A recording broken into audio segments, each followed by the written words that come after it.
Hi, everybody. I hope you all are doing well and staying active. I just want to check in with you and share with you something that has affected the way that I think about writing. It was about 3 years ago. I was at the Right to Learn conference. That's a conference for Missouri English teachers. And one of the guests that year was the poet Nikki Giovanni. Now, you may or may not have heard of her, but she is a very famous and award-winning poet. And it was incredible to sit in a room with her and about 40 other English teachers and just listen to her talk and drop little pearls of wisdom on us. But she said one thing that day that hit me harder than anything else. She was talking about everybody telling their story. And she said, "You don't need to worry about, will people be interested in my story? You need to worry about, I need to tell it." And then a few sentences later, she added, "Who wants to hear it is probably not with us yet." As soon as she said those words, my thoughts turned to my grandpa Anderson.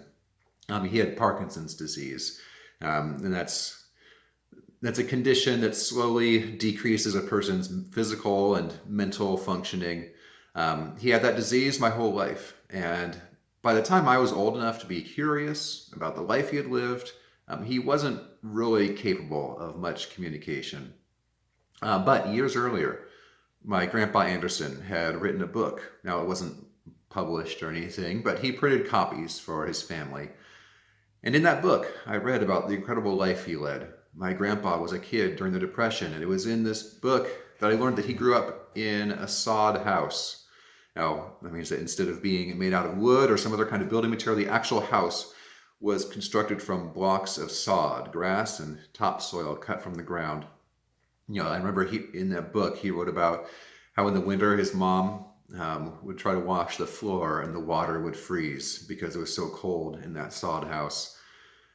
He also wrote in that book about how he left his home and went away to college where he saw a telephone for the first time in his life. Now, because of his Parkinson's disease, I could no longer hear my grandfather tell me directly about his life. But I had his story in his words written down in a book, and I was very grateful for that.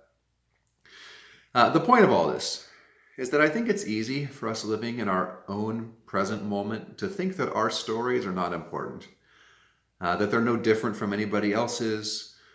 But each of us has a unique set of experiences, and each of us has a story to tell. And even if you think nobody now is interested in reading your story, they will someday. There will come a day when your children and your grandchildren will want to know what you were like as a kid. And they'll want to know what it was like to live during this year in particular, during this time of a global pandemic and so much um, economic uncertainty. Anyway, that's all I wanted to share with you, that your life matters, that your story matters, and that you need to tell it.